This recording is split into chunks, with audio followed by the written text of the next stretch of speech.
Hello everyone, I hope you all are doing great. I always talk about the Rising She sanitary pad. It's not only about to sell it.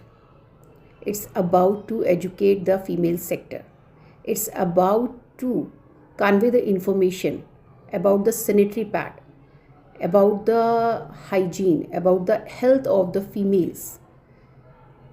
There are so many things actually related to this sanitary pad. आज की जो video होने वाली है बहुत ही informative होने वाली है। इन्फॉर्मेटिव इसलिए क्योंकि इस वीडियो के थ्रू आपको बहुत सारे ऐसे पॉइंट्स पता लगने वाले हैं शायद जिनके बारे में आपने पहले कभी नहीं सोचा होगा। हम अपने फेस को, अपनी स्किन को हमेशा चमका के रखते हैं। हम हमेशा सबसे पहले प्रायोरिटी पे अपना फेस रखते हैं, अपनी स्किन रखते हैं, फेस के स्किन को, कि हमारा फेस एकदम ग्लोइंग होना चाहिए, चार्मिंग होना चाहिए, शाइनिंग होना चाहिए, हमारी स्किन अच्छी होनी चाहिए। क्योंकि सबसे ज़्यादा अगर कोई चीज़ हमारी एक्सपोजर में रहती है तो वो है स्किन, फेस की स्किन, हमारे हाथ पैरों की स्किन। तो हम उनका सबसे पहले टेक केयर करते हैं। And what about the skin and the organs which are actually we are not exploring, they are internal organs and the skin. क्या हमारे इंटरनल ऑर्गन्स को भी हम वही ट्रीटमेंट दे रहे हैं? क्या हमारे इंटरनल ऑर्गन्स की स्किन का भी हम उतना ही ध्यान रख रहे हैं? क्या हम जानते हैं कि हमारे इंटरनल ऑर्गन्स को भी उतनी ही अच्छे ट्रीटमेंट की ज़रूरत है? क्या हम ये सब सोच रहे हैं? क्या हम उनके साथ भी इंसाफ कर रहे हैं? क्या हम उनका भी ध्यान रख रहे हैं? चाहे बात करूं फेस की, हाथों की, पैरों की, या फिर अपने इंटरनल ऑर्गन्स की, वो सब हमारी बॉडी का पार्ट है। तो जितना ध्यान हम अपने बाहरी त्वचा का रखते हैं उतना ही ध्यान हमें अपने इंटरनल ऑर्गन्स पे देने की ज़रूरत है, उनकी स्किन पे देने की ज़रूरत है। हमें ये देखना होगा कि एक्चुअल में वो सही से काम कर रहे हैं या नहीं। राइजिंग शी सैनिटरी पैड, आपने ये टर्म आप सबके लिए बहुत ज़्यादा कॉमन है, सबने सुनी है। लेकिन ये जो सैनिटरी पैड है आखिर यूज़ कहाँ पर होता है? ये यूज़ होता है हमारे बहुत ही डेलिकेट ऑर्गन वेजाइना। बस हम सोचते हैं कि हमें पीरियड्स आ गया, अब हमें सैनिटरी पैड यूज़ करना है, तो कोई भी अच्छा सैनिटरी पैड, अच्छी की डेफिनेशन हमें नहीं पता, बट हमें कोई भी सैनिटरी पैड जो बहुत ज़्यादा जिसका ऐड आ रहा है या बहुत ज़्यादा किसी ने रेकमेंड कर दिया तो हमें यूज़ करना है।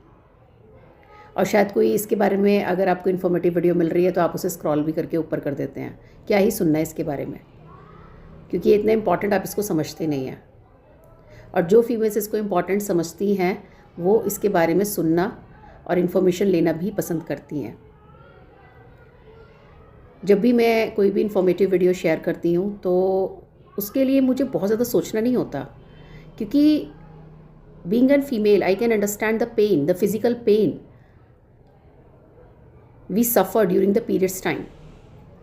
और वो पेन कहीं ना कहीं हमारी खुद की देन है, हमें उसके लिए कोई ज़िम्मेदार नहीं है, हम खुद ज़िम्मेदार हैं, क्योंकि हम उस चीज़ को सीरियसली सोचते ही नहीं हैं। अभी मेरी कुछ टाइम पहले किसी से बात हुई तो उन्होंने कहा कि नहीं, हमें पीरियड्स के टाइम में बहुत ज़्यादा फिजिकल पेन होता है, क्रैम्प्स होते हैं, तो हमें डॉक्टर के जाना होता है, हमें डॉक्टर से हमारी इतने की दवाई आ गई, हमारे इतने पैसे लग गए। बट ये कहीं ना कहीं क्या है? ये हमारी केयरलेसनेस है। हम सैनिटरी पैड का चुनाव उस लेवल पे कर ही नहीं पाते जिस लेवल पे हमें सोचकर करना चाहिए। इस सैनिटरी पैड के बारे में सिर्फ इसको सेल करना इज़ नॉट माई पर्पस। इसके बारे में एजुकेट करना, सैनिटरी पैड किस तरह से यूज़ में आया और हमें किस तरह का सैनिटरी पैड यूज़ करना चाहिए जिससे कि हम अपने आने वाली पीढ़ी को भी सुरक्षित रख पाएँ और ख़ुद को भी सुरक्षित रख पाएँ।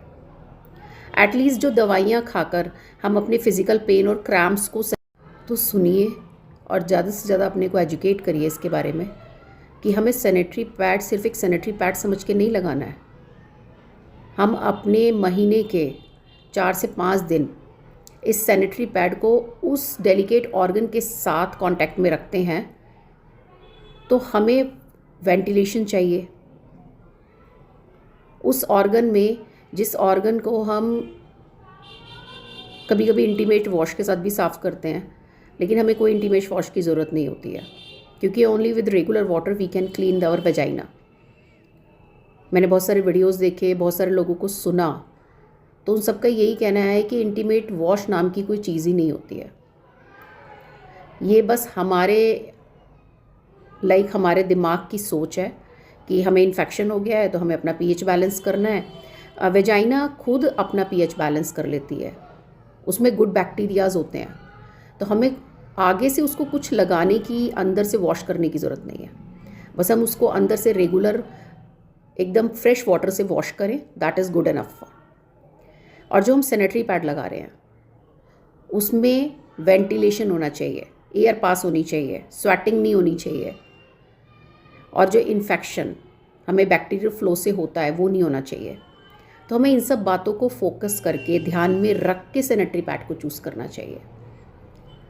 बहुत टाइम पहले मैं भी खुद इसके बारे में नहीं ज़्यादा जानकारी मुझे नहीं थी, मैं नहीं सोचती थी, लेकिन धीरे धीरे जब मैंने इसके बारे में रिसर्च किया, मैंने सोचा और मैंने इस पे काम करना स्टार्ट किया, तो मुझे पता चला कि वाकई में ही हम अपने उस डेलिकेट ऑर्गन के बारे में सोच ही नहीं रहे हैं जिसमें एक जीव को जन्म देने की शक्ति है। वो ऑर्गन इतना पावरफुल है, प्रकृति ने हमें उस ऑर्गन को इतना। सैनिटरी पैड के बारे में बात करना, इसके बारे में इन्फॉर्म करना और उस ऑर्गन के बारे में बात करना कोई अपराध नहीं है, कोई क्राइम नहीं है, कोई गुनाह नहीं है। ये ऑर्गन भी हमारा है, हमारी ही बॉडी का पार्ट है, तो इसको अच्छे से ट्रीट करना ये हमारा ही ड्यूटी है, हमारी प्राइम ड्यूटी है। जिस ऑर्गन्स में प्रकृति ने हमें इतनी शक्ति दी है कि हम एक दूसरे जीव को जन्म दे सकते हैं, तो उस ऑर्गन की देखभाल करना हमारा फ़र्ज़ है, हमारा प्राइम, जिसे कहते हैं प्राइम ड्यूटी है, जिसे हम सबसे ज़्यादा अवॉइड करते हैं, इसके बारे में बात करना पसंद नहीं करते।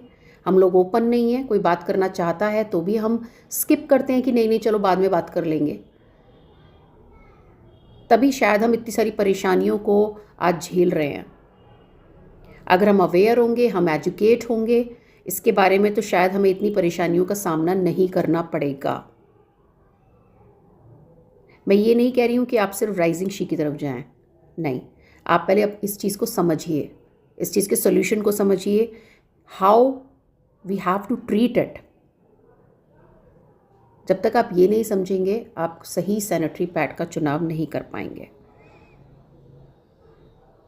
Be careful,